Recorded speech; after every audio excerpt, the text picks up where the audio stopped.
चलिए, पिछले क्लास में हम लोग पढ़ रहे थे भारत पर मुस्लिम आक्रमण, और उसी क्रम में हम लोगों ने देखा कि भारत पर पहला मुस्लिम आक्रमण कहां से है? अरब से है। और अरब आक्रमण हम लोग देखे, एक व्यक्ति बहुत कम उम्र में ही भारत के सिंध प्रांत को जीता, मोहम्मद बिन कासिम। और बिन कासिम के विजय क्या भारत में कोई बहुत प्रभाव डाला? नहीं, कम समय के लिए रहा, वो स्वयं चला गया। अब हम लोग देखें कि यह आक्रमण 712 ईस्वी में था, 713 ईस्वी तक पूरे क्षेत्र जीता।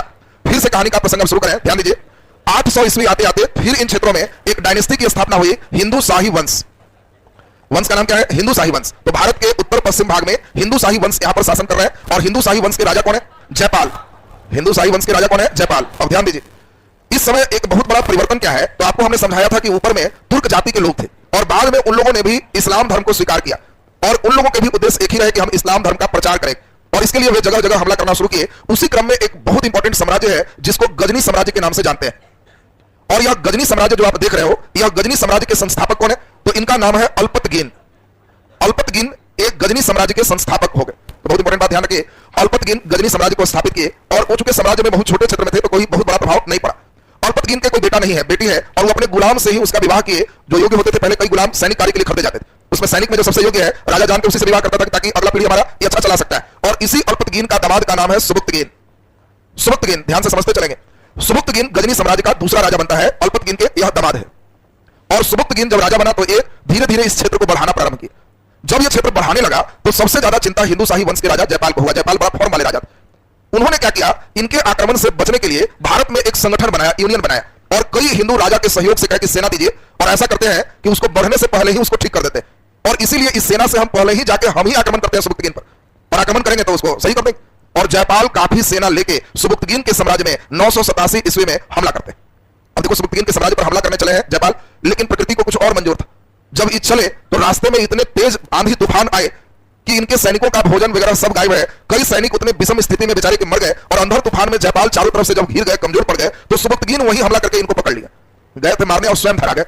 अब सुबुक्तगीन कहा कि तब धरा गए हो, आए थे मारने, हमारे साथ जो जो कहते हैं समझौता करो, ये क्षेत्र दे दोगे, इतना पैसा दोगे, इतना सोना दोगे, सब चीज लिखा के और कहे कि साइन करो, फिर हम आदमी भेजेंगे, सब दे दें। अब जो बताओ, जो आदमी पकड़ाया हुआ है तो जो बोलोगे मानेगा। और इसीलिए जयपाल ने सुबुक्तगीन के सभी जो उसके डिमांड थे उस पर हस्ताक्षर कर दी, उसको छोड़ दिया गया। जयपाल वापस आया।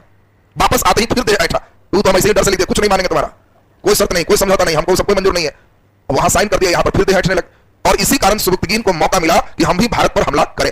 और इसीलिए कहा जाता है कि भारत पर पहला तुर्क आक्रमण करने वाला कौन था? सुबुक्तगीन। देखो, बहुत अच्छा क्वेश्चन आएगा। भारत पर पहला अरब आक्रमण करने वाला बिन कासिम, जो विजेता बना बिन कासिम। भारत पर पहला जीतने वाला तुर्क सुबुक्तगीन। और तुर्क जो अभी तुम पढ़ने जा रहे हो, यही भारत में मुस्लिम राज्य के संस्थापक बनते। अरब मुस्लिम राज्य के संस्थापक नहीं, क्योंकि अरब आक्रमण भी किए, कुछ दिन रहे, निकले, उनका दीर्घकालीन परिणाम देखने को मिला, तत्कालीन कोई बहुत परिणाम नहीं मिला। इधर इनका जो हम लोग तुर्क की बात सुन रहे हैं, ये आगे तुर्क न सिर्फ आए बल्कि भारत में मुस्लिम साम्राज्य को स्थापित कर दिया। तो पूछा जाएगा, भारत में मुस्लिम साम्राज्य की स्थापना की अरब, तुर्क की अफगान? तुर्क की। भारत पर पहला तुर्क आक्रमण करने वाला आक्रमणकारी कौन था? तो सुबुक्तगीन। भारत पर आक्रमण करने वाला पहला मुस्लिम कौन था जो जीता? तो मुस्लिम की बात होगी तो बिन कासिम, क्योंकि तो 712 में ही जीता। बोलो जी, दोनों क्वेश्चन का आंसर क्लियर है सबका? मुस्लिम बोलेगा तो बिन कासिम, अरब बोलेगा तो बिन कासिम, तुर्क बोलेगा तो सुबुक्तगीन। अब सुबुक्तगीन जब हमला किया तो जयपाल कुछ शर्त को माने, हारे, कुछ दिए, फिर चला। सुबुक्तगीन जब अब यहां पर इस हमला के 10 साल बाद, मतलब अब डेट कब का है? 997। 997 में सुबुक्तगीन अब मरनासन है। मरने के पहले इसने लिखा कि हमारा बड़ा बेटा, 2 बेटा है, बड़ा बेटा राजा बने, और छोटा बेटा इसका ज्यादा योग्य थे, उसी का नाम था गजनबी। तो सुबुक्तगीन गजनबी को नहीं कहा, बड़ा बेटा को कहा कि राजा बने, लेकिन यह तो मर गया, वसीयत से राजा भी बना। लेकिन गजनबी क्या किया? एक ही साल में इसको खत्म किया, और 998 में स्वयं गजनी साम्राज्य का राजा बना, और नया उपाधि धारण किया, यामिन उद्दौला।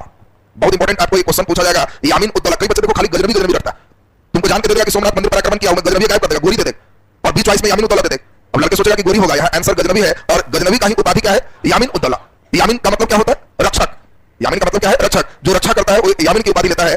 और गजनबी जो देख रहे हो, ये पहला इधर गजनी साम्राज्य का राजा है जो बगदाद के खलीफे से सनद पत्र लिया, और उसे यह वादा किया कि हम मुस्लिम धर्म के प्रचार के लिए विभिन्न क्षेत्र पर हमला करेंगे, वहां से धन एकत्र करेंगे और उसे इस्लाम के प्रचार प्रसार में लगाएंगे। अब देखिए, आपसे पूछा जाए कि गजनी साम्राज्य का पहला राजा कौन था जो खलीफा से सनद पत्र लिया? अल्पतगीन, सुबुक्तगीन, गजनबी। गजनबी हो। और इसी कड़ी में गजनबी अब 1000 ईस्वी से आक्रमण का दौर शुरू करेगा। एक इतिहासकार है एलियट, और एलियट ने लिखा कि 1000 ईस्वी से 1027 ईस्वी तक 27 साल में गजनबी ने भारत पर 17 बार आक्रमण किया। और सोचो कि कैसा ही आक्रमणकारी है, 17 बार आक्रमण किया है भारत पे। अब भारत तो समझो कि इसको ऐसा लग रहा है जब धन घटे तो भारत चलो और यहां से लेकर चले आओ। गजनबी ने भारत के राजा के अंदर एक डर भर दिया कि इधर से मुस्लिम आक्रमण का मतलब है भागो, हारना पक्का। और इसी कारण से तुम देखोगे धीरे धीरे उन लोग का क्षेत्र बढ़ना शुरू हो जाएगा। तो गजनबी के बारे में थोड़ा सा हम लोग डिटेल देखेंगे।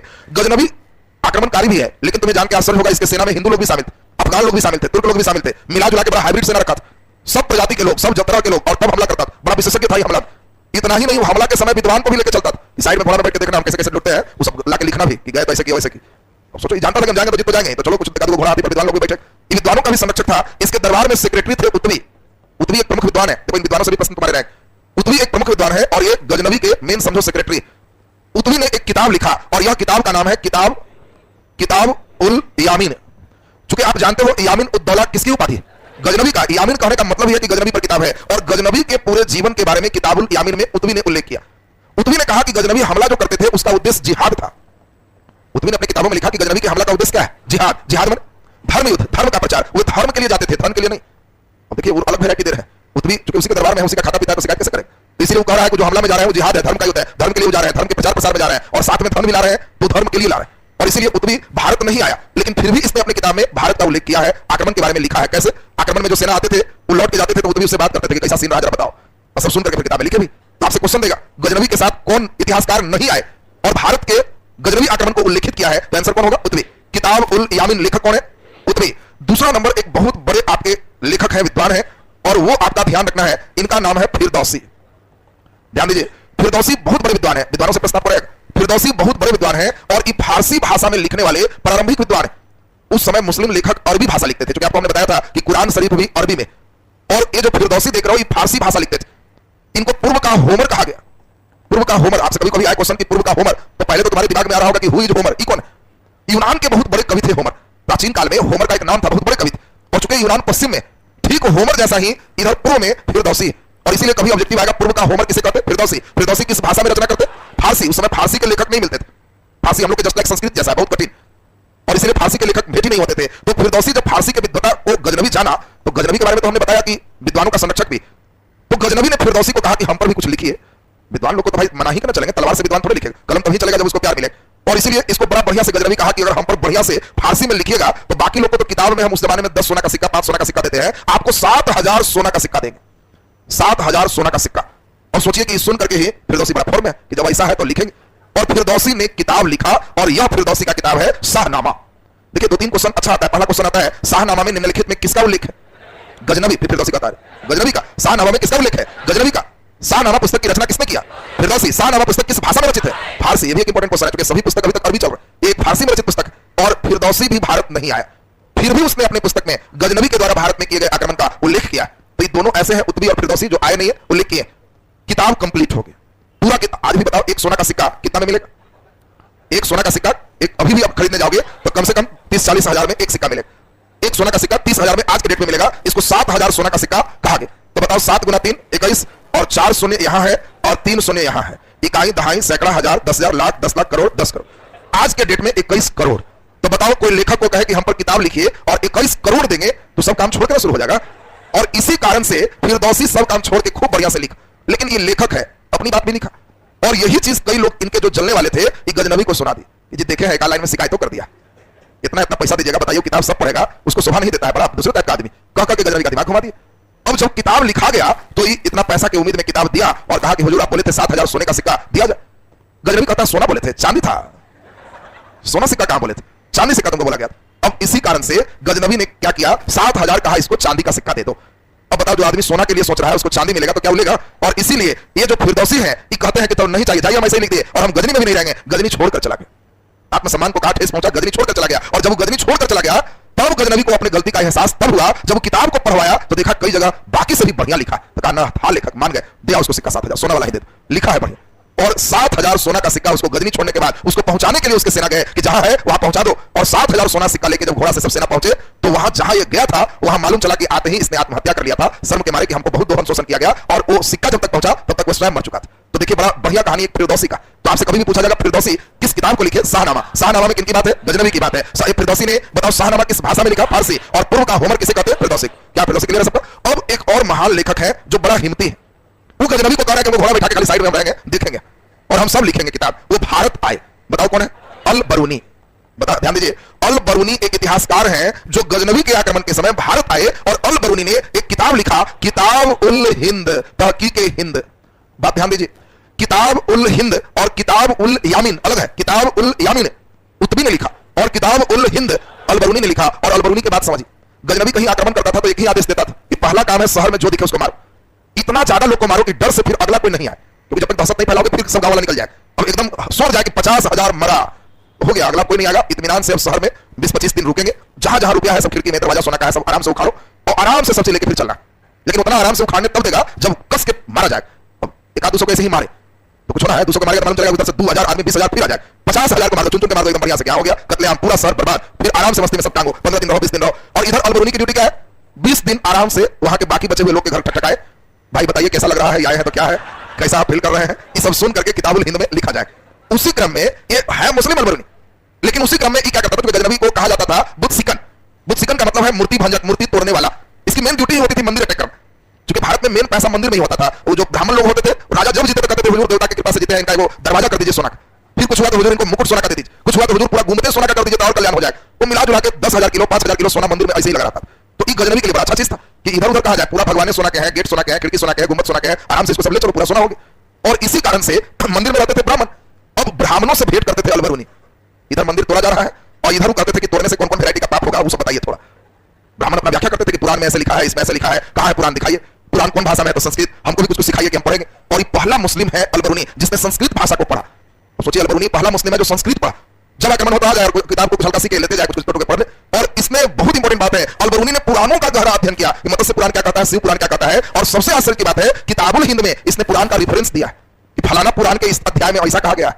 और इसीलिए आपसे बहुत अच्छा क्वेश्चन सब आएगा। पहला एक इंपॉर्टेंट क्वेश्चन, कौन ऐसे विद्वान थे जो गजनबी के साथ भारत आए? अलबरूनी। अलबरूनी ने किस पुस्तक को लिखा? किताब उल हिंद। बहुत अच्छा क्वेश्चन किया है आपका, कौन ऐसे मुस्लिम विद्वान पहला थे जिसने पुराणों का अध्ययन किया? तो अलबरूनी। संस्कृत का अध्ययन किया तो अलबरूनी। बोलो विद्वान की बात क्लियर है सबका। अब इनके आक्रमण की बात हम लोग पढ़ेंगे, इतना नोट करने के बाद। तो हम लोग फटाफट पहले नोट करें और फिर आक्रमण की बात चलेंगे। तुर्क का बने हमने बता दिया, मध्य एशिया ईरान वगैरह का जो क्षेत्र है ये मध्य एशिया के निवासी ही मेन क्या थे? तुर्क। तुर्क माने तुर्की नहीं समझना, मध्य एशिया में एक बर्बर लड़ाकू जाति रहते थे जिसका नाम क्या है? तुर्क। और यही तुर्क लोग जो है बाद के समय में इस्लाम धर्म स्वीकार किए और ये लोग फिर हमला करना शुरू किए। सनद पत्र का मतलब परमिशन। तुम यहां पढ़ोगे तो जैसे आई कार्ड है तो तुम एक वैलिड स्टूडेंट, तुमको आई कार्ड मिल गया तो वैलिड स्टूडेंट हो गया, हम एक मोहर मार के दे दिया, प्रमाणित किया जाता है कि मेरा विद्यार्थी है, तो चक्कर लगा दिया वैलिड विद्यार्थी। उसी तरह जो रहते थे हेड कौन? खलीफा, वो एक आई कार्ड जैसा दे देते थे कि टांग मेरा घर में, वहां से परमिशन मिला हुआ है, बस ना। तो मेन वो पत्र का नाम सनद पत्र हो गया। नीचे लिख दीजिए हेडिंग तुर्क आक्रमण, हेडिंग दीजिए तुर्क आक्रमण।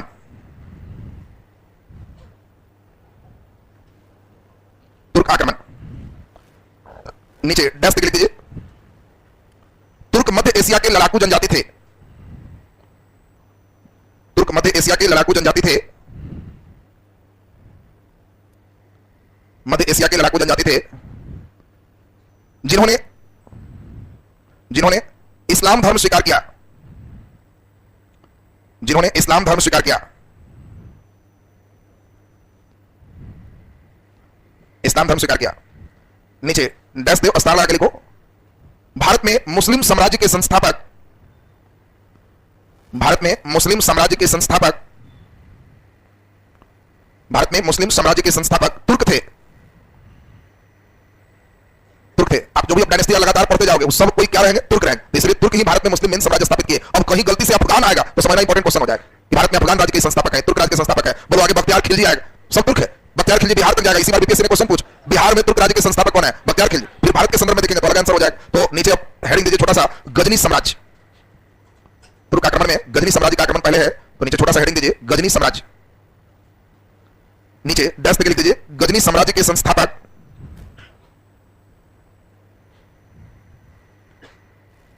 गजनी साम्राज्य के संस्थापक अल्पतगीन थे, अल्पतगीन थे। अल्पतगीन अंडरलाइन कर लेगा, अल्पतगीन थे।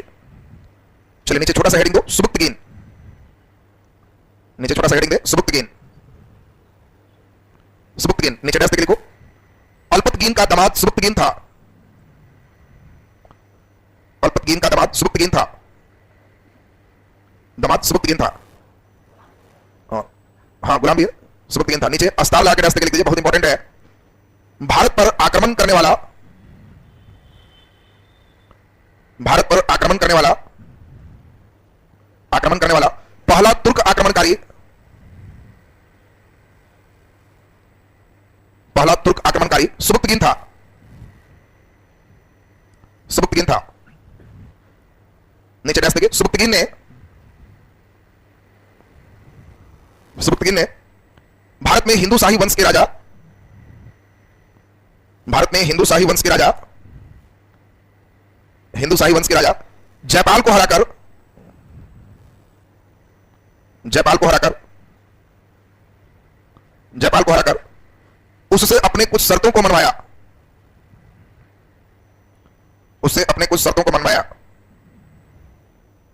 नीचे अस्तार लाकर लिख दीजिए 997 ईस्वी में सुबुक्तगीन की मृत्यु हो गई। 997 ईस्वी में सुबुक्तगीन की मृत्यु हो गई।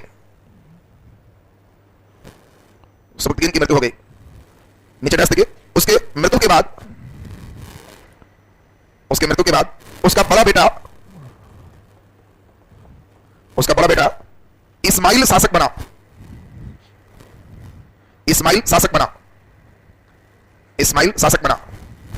बोलो इस्माइल की हत्या कौन करेगा? छोटा उसका भाई है मोहम्मद गजनवी। अब नीचे हेडिंग दो स्टार लगा के मोहम्मद गजनवी, नीचे स्टार लगा करके हेडिंग दीजिए मोहम्मद गजनवी।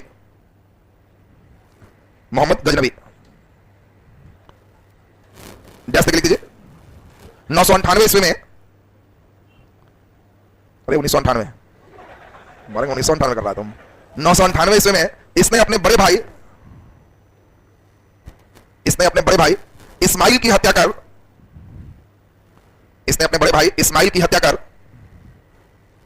गजनी साम्राज्य का शासक बना। नीचे डबल स्टार लगा के लिख दीजिए, बहुत इंपॉर्टेंट लाइन है। मोहम्मद गजनवी ने यामिन उद्दौला की उपाधि धारण किया। इन्वर्टेड कॉमा में यामिन उद्दौला की उपाधि धारण किया। मोहम्मद गजनवी ने यामिन उद्दौला की उपाधि धारण किया।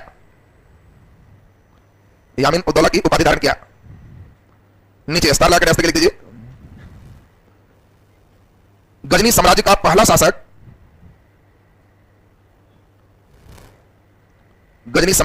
शासक मोहम्मद गजनवी था, जिसने बगदाद के खलीफा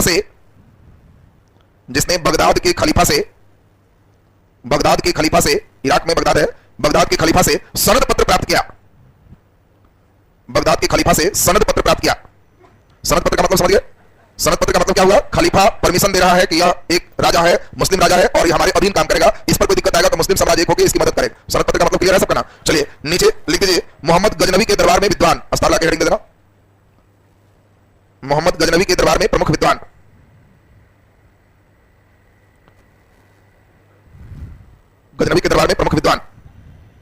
फर्स्ट नंबर लिखो उत्बी।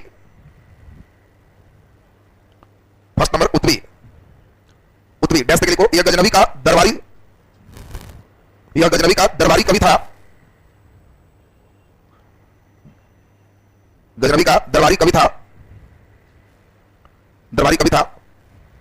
नीचे डबल स्टार लगा के लिखिए उत्बी ने किताबुल यामिन, इन्वर्टेड कॉमा में उत्बी ने किताब उल यामिन। यामिन क्यों लिखा? गजनवी की उपाधि थी यामिन उद्दौला, इसलिए इसका किताब है किताब उल यामिन। उत्बी ने किताब उल यामिन पुस्तक लिखा। नीचे डैश लिख दीजिए। उत्बी भारत नहीं आया था, फिर भी उसने अपने पुस्तक में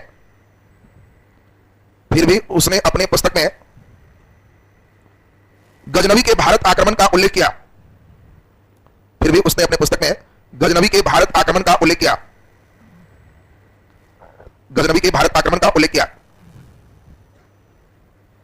नीचे डैश लिख दीजिए उत्बी ने गजनवी के भारत आक्रमण को जिहाद अर्थात धर्म युद्ध बताया। जिहाद माने क्या होता है? धर्म की लड़ाई, धर्म की रक्षा की लड़ाई जिहाद है। चलिए नीचे सेकंड नंबर देके लिख दीजिए फिरदौसी।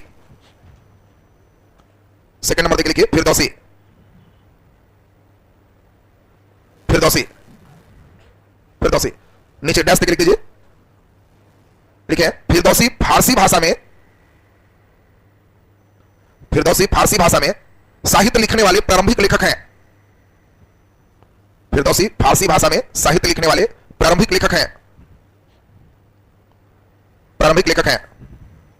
नीचे डबल स्टार लगा के डैश लिखो फिरदौसी को पूर्व का होमर कहते हैं। फिरदौसी को पूर्व का होमर कहते हैं, पूर्व का होमर कहते हैं, पूर्व का होमर इन्वर्टेड कॉमा में रखना। नीचे डैश देखिए, होमर यूनान के प्रमुख कवि थे, होमर यूनान के प्रमुख कवि थे, होमर यूनान के प्रमुख कवि थे। नीचे डबल स्टार लगा के डैश देखिए लिखो, फिरदौसी ने शाहनामा पुस्तक की रचना किया, फिरदौसी ने शाहनामा पुस्तक की रचना किया, शाहनामा पुस्तक की रचना किया। नीचे डैश लिख दीजिए, शाहनामा पुस्तक फारसी भाषा में लिखे गए हैं, शाहनामा पुस्तक फारसी भाषा में लिखे गए हैं, फारसी भाषा में लिखे गए हैं। चलिए बाकी साथी सोना होना की बात सुनने के लिए था, लिखने के लिए जरूरत नहीं है। नीचे तीसरा नंबर देखिए, स्टार लगा के लिख दीजिए, अल बरूनी। एक बच्चा देखो बड़ा चिंता में कि सब 7,000 सोना वाला सिक्का क्या हुआ, तो मर गया था, अरे नालायक को वापस राजा को मिल जाएगा, कौन बड़ा चीज हो गया। ये लोग घोटालेबाज है लगता है, सोच रहा है लेगा कह देंगे कि सब दे दिया रख लिया घर में। लिखिए अल बरूनी, अल बरूनी। नीचे डबल स्टार लगा के रास्ते लिखिए, लिखिए मोहम्मद गजनवी के आक्रमण के साथ, मोहम्मद गजनवी के आक्रमण के साथ, आक्रमण के साथ अल बरूनी भारत आया था, अल बरूनी भारत आया था। नीचे डबल स्टार लगा के रास्ते लिख दीजिए, अल बरूनी पहला मुस्लिम लेखक था, अल बरूनी पहला मुस्लिम लेखक था जिसने संस्कृत भाषा की जानकारी प्राप्त किया, जिसने संस्कृत भाषा की जानकारी प्राप्त किया, जानकारी प्राप्त किया और हिंदू के प्रमुख धार्मिक ग्रंथ, और हिंदू के प्रमुख धार्मिक ग्रंथ, प्रमुख धार्मिक ग्रंथ पुराण का अध्ययन किया, प्रमुख धार्मिक ग्रंथ पुराण का अध्ययन किया। नीचे स्टार लगा के लिख दीजिए, अल बरूनी ने किताब उल हिंद, इन्वर्टेड कॉमा में होगा, अल बरूनी ने किताब उल हिंद पुस्तक की रचना किया, किताब उल हिंद पुस्तक की रचना किया, पुस्तक की रचना किया। नीचे छोटा सा हेडिंग दो, मोहम्मद गजनवी का भारत पर आक्रमण, मोहम्मद गजनवी का भारत पर आक्रमण, गजनवी का भारत पर आक्रमण। चलिए कल रखो, थोड़ा सा फिर हम लोग सुनते हैं, गजनवी आज कंप्लीट करेंगे, फिर अगला दिन गोरी का आक्रमण आएगा और बस 3 मेन आक्रमण के बाद तब सल्तनत काल का फेज आपका शुरू हो जाएगा, क्योंकि सल्तनत काल के फेज के पहले केवल बंगाल का एक सेन वंश थोड़ा पढ़ा लेंगे, तो फिर बख्तियार खिलजी का स्टेप बढ़िया समझोगे। सुनो ठीक से देखो, गजनवी के भारत आक्रमण का पूरा उल्लेख 2 जगह मिलता है, एक तो एक इतिहासकार है ब्रिटिश इतिहासकार जॉन इलियट, और दूसरा एक पुस्तक है जिसका नाम है चचनामा, शाहनामा नहीं, पुस्तक का नाम क्या है, चचनामा। इस चचनामा पुस्तक में भी गजनवी के भारत आक्रमण का पूरा उल्लेख, जॉन इलियट एक इतिहासकार हैं, इन्होंने अपने पुस्तक में उल्लेख किया कि 1000 ईस्वी से 1027 ईस्वी तक में गजनवी ने भारत पर 17 बार आक्रमण किया। इस 17 बार की जानकारी कौन देते हैं, जॉन इलियट देते हैं, और जॉन इलियट जो 17 बोल रहे हैं उसमें कम से कम 3-4 आक्रमण क्लियर चाहिए आपको। पहला आक्रमण इसका 1000 ईस्वी में, और गजनवी ने पहला आक्रमण 1000 ईस्वी में हिंदू शाही वंश के राजा जयपाल के खिलाफ किया, क्योंकि उसके पिता ने भी ऐसा किया था, सबुद्दीन भी किया था, तो गजनवी भी ट्राई किया, सीमावर्ती क्षेत्रों को जीता, देखा कि जयपाल कुछ बोलने नहीं आया है, तो समझ गया कि इस साल के लिए काफी है, निकल गया। अगली बार 1001 ईस्वी में दूसरा आक्रमण इसने जम के किया, और जयपाल के हिंदू शाही वंश की राजधानी थी वहिंद, और इसीलिए इस लड़ाई का नाम है वहिंद का युद्ध। वहिंद हिंदू शाही की राजधानी थी, और वहिंद की लड़ाई में गजनवी ने जो यहां जयपाल राजा है इसको हरा दिया और जयपाल को बंदी बना दिया, मारा नहीं, जयपाल को बंदी बना के कहा कि आराम से बैठिए, पूरा शहर हमको आराम से लूटने दीजिए, पूरा कत्लेआम मचाया, पूरा शहर लूटा, और फिर लूट जब कंप्लीट हो गया तो कहा कि अब आप इनको छोड़ दो और चलो, मुर्गी नहीं मारो, मुर्गी जिंदा रहेगा तो हम लोग हर साल आके कुछ अंडा खाते रहेंगे, राजा को मार देंगे तो फिर कहां हो जाएगा, इसलिए तुम जिंदा रहो, फिर आएंगे अगला साल, फिर कुछ ले जाए। जयपाल को छोड़ दिया और चला गया। वहिंद की लड़ाई में जयपाल की हार। जयपाल जब सुना कि पूरे जनता को, कई लोग को मार दिया और धन संपत्ति लूट लिया, तो इस शर्म के मारे आत्महत्या कर लिया कि अब हम जनता को क्या मुंह दिखाएंगे, ये राजा हम ही हैं, और ये आत्महत्या कर लिया। इसके बाद यही हिंदू शाही जो वंश देख रहे हो, यहां पे जयपाल का बेटा आनंदपाल राजा बन जाता है। अब अगला आक्रमण फिर आनंदपाल से शुरू है, उसको तो यही ड्यूटी है हर बार करना। धीरे धीरे अब इसके आक्रमण को आगे बढ़ाएं तो 12वां आक्रमण इसका इंपॉर्टेंट है 1018 ईस्वी में, और यह इंपॉर्टेंट आक्रमण है मथुरा और कन्नौज का आक्रमण। एक बड़ा इंपॉर्टेंट आक्रमण है जो पहले भी आप पढ़े। 1018 में इसने कन्नौज पर आक्रमण किया, और कन्नौज में यहां पे गुर्जर प्रतिहार वंश का एक राजा है राज्यपाल। राज्यपाल गजनवी के बारे में जब सुना 12वां आक्रमण है, तो हमने पहले ही बताया कि एक माहौल बन गया। तुमको गांव में खाली वो माहौल बना दे कि वो अलग भूत टाइप का आदमी है, देख लिया तो किडनी निकालता है, और कोई आदमी उस टाइप का बन जाएगा तो डर से कई लोग का किडनी फेफड़ा फेल हो जाएगा कि बाप रे निकाल ही लेगा तो छोड़ने का बात ही नहीं। वही चीज इधर है, सब मन में बैठा लिए थे गजनवी आएगा मैंने हारेंगे, और इसी कारण जैसे ही मथुरा और कन्नौज में बहुत मंदिर थे, मथुरा के मंदिर कपनापी है, और ये क्या है, राज्यपाल डर से भाग गया, और जब भाग गया तो आराम से गजनवी अलग से ड्यूटी देता था, इसीलिए इसको बुत सिकन कहते थे। बुत माने क्या होता है, मूर्ति, और सिकन माने तोड़ने वाला। अब ध्यान दीजिए, बुत माने क्या होता है? मूर्ति, और सिकन तोड़ने वाला। इसकी ड्यूटी थी कि हमला किए तो जितना मंदिर शहर में है 500 आदमी को छेनी हथौड़ी देता था कि मुड़ी ना के सब हर मूर्ति को तोड़ना। पूरा नहीं टूटेगा, टाइम कम है तो कोई ना तोड़ दो, काट तोड़ दो, मतलब खंडित रहना चाहिए, उसको पूरा बढ़िया से दिखना नहीं चाहिए, लोग को लगे कि गजनवी आया था। तो तुम कई प्राचीन काल की मूर्ति देखोगे जिसका कोई अंग भंजित है, टूटा हुआ है, तो समझ लोगे कि ऐसे आक्रमण का शिकार मूर्ति हुआ। और इसी में यहाँ पे जब मथुरा और कन्नौज के मंदिर की मूर्तियां तोड़ी गई, लूटे गए, तो इससे सबसे ज्यादा गुस्सा में है चंदेल राजा विद्याधर, आपको याद होगा। और यही विद्याधर ने इसी कारण से राज्यपाल की हत्या कर दी और गुर्जर प्रतिहार वहां से देखो लास्ट कर गया था। अब कहानी का प्रसंग देखें, 12वां आक्रमण के बाद इसका मेन इंपॉर्टेंट सबसे ज्यादा आक्रमण है 16वां, क्योंकि 16वां इसीलिए इंपॉर्टेंट है कि सबसे ज्यादा अगर किसी मंदिर में भीड़ रहती थी तो वह था गुजरात का सोमनाथ का मंदिर। देखो सोमनाथ का मंदिर सबसे प्रसिद्ध मंदिर था, वहां कई टन सोना था, पूरा गुंबद से लेकर के गेट फाटक भगवान सब सोना ही के बने थे। और इतना सोना है, लोग जिनका मन्नत पूरा होता था सोना दान देते थे, और बहुत सारा सोना हुआ तो पिघला के भगवान का कुछ चीज बनता था। और इसी कारण से सोमनाथ मंदिर बड़ा फेमस मंदिर था। वहां पुजारी लोग और आसपास सोमनाथ के भक्त 50,000 आदमी हमेशा वही रहते थे, एक दो आदमी नहीं, 50,000। और इसी कारण से कोई मुस्लिम आक्रमणकारी जल्दी सोमनाथ को छूना नहीं चाहता कि वहां जाने का मतलब 50,000 तो आदमी घेर घार के हम जाएंगे वहां तोड़ने, हम ही लोग को तोड़ दे। लेकिन यही है 16वां आक्रमण, इसका 1026 में, 25 में, 26 नहीं 1025। यहां पे राजा कौन है? चालुक्य वंश। आपको याद होगा वातापी के चालुक्य के बाद कल्याणी के चालुक्य रहे, और कल्याणी के चालुक्य के ही राजा है भीम प्रथम, और भीम प्रथम का शासन चल रहा है। गजनवी अब सोच के आ रहा है कि सबसे ज्यादा धन सोना यही सोमनाथ में है, इसीलिए इसी को आक्रमण करेंगे। 1025 में गजनवी ने इस रास्ते से आके यहां अटैक कर दिया। जब अटैक हुआ तो भीम प्रथम भाग खड़ा हुआ, क्योंकि हमको पहले ही बताया माहौल बनाओ। गजनवी पहला डिपार्टमेंट किया कि कोई काम नहीं करो, ऐसे सोना ले जाने नहीं देगा, कि 50,000 लोग को मारना हो और कोई उपाय नहीं है। इसने सेना को सीधे ऑर्डर ही दिया कि कत्लेआम कर दो, चिंता सोचो मत करो। और देखते देखते सोमनाथ मंदिर में 50,000 व्यक्ति मारे गए। अब 50,000 सोचो कितना संख्या, इतने व्यक्ति के मरने के बाद चारों तरफ शहर में खून की समझो धारा ही चल रही।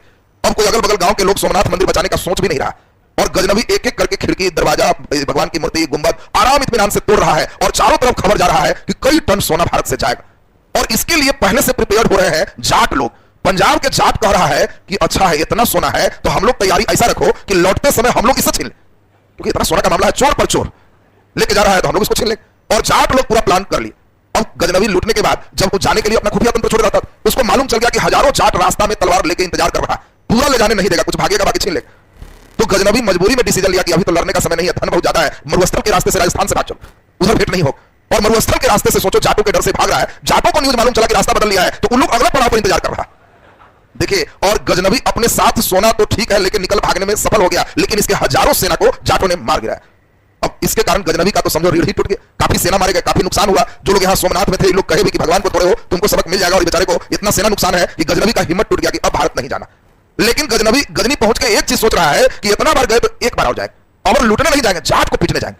बहुत तबाह किया, और इसीलिए 1027 में एक साल की एनर्जी बनाने के बाद इसका 17वां आक्रमण बहुत पूछता है कि गजनवी का अंतिम आक्रमण किसके खिलाफ था? जाटों के खिलाफ था। और उदाहरण लेने नहीं आए, और सबक सिखाने आया जाटों को कि तुम लोग को पीट नहीं आए, जाते समय मूड खराब कर दिया मेरा तो।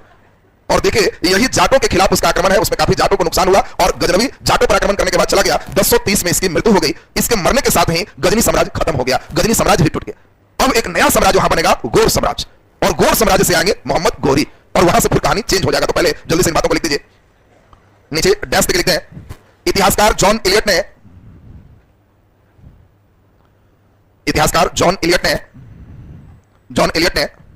यह बताया, कि 1000 ईस्वी से 1027 ईस्वी के बीच, मोहम्मद गजनवी ने भारत पर 17 बार आक्रमण किए। गजनवी ने भारत पर 17 बार आक्रमण किए। 17 बार आक्रमण किए। नीचे डैश देके लिखो, पहला आक्रमण 1000 ईस्वी में हिंदू शाही वंश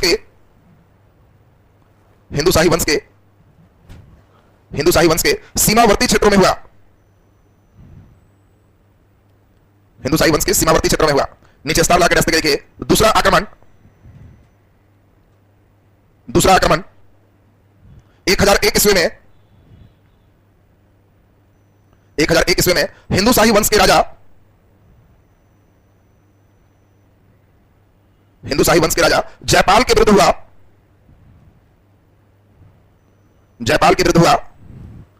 और वह हिंद की लड़ाई में जयपाल की हार हुई।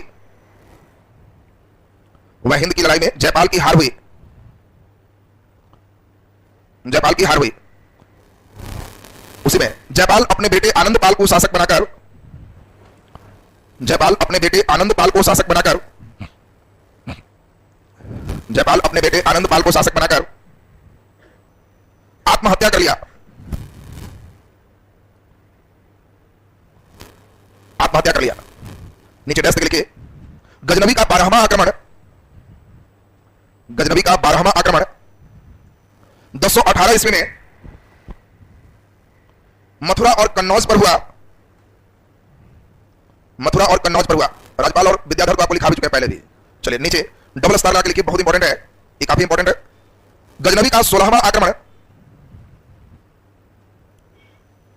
गजनवी का 16वां आक्रमण 1025 ईस्वी में सोमनाथ मंदिर पर हुआ।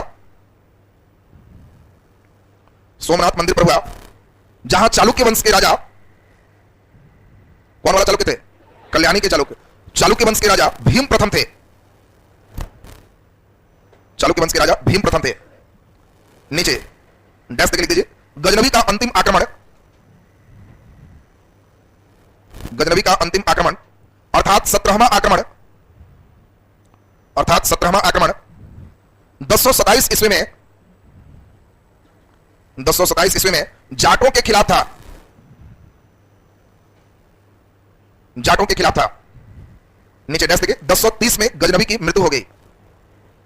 1030 में गजनवी की मृत्यु हो गई। एक बच्चा पूछ रहा सर सोना लूट के क्या करता था? तुमको सोना देंगे तो क्या करोगे?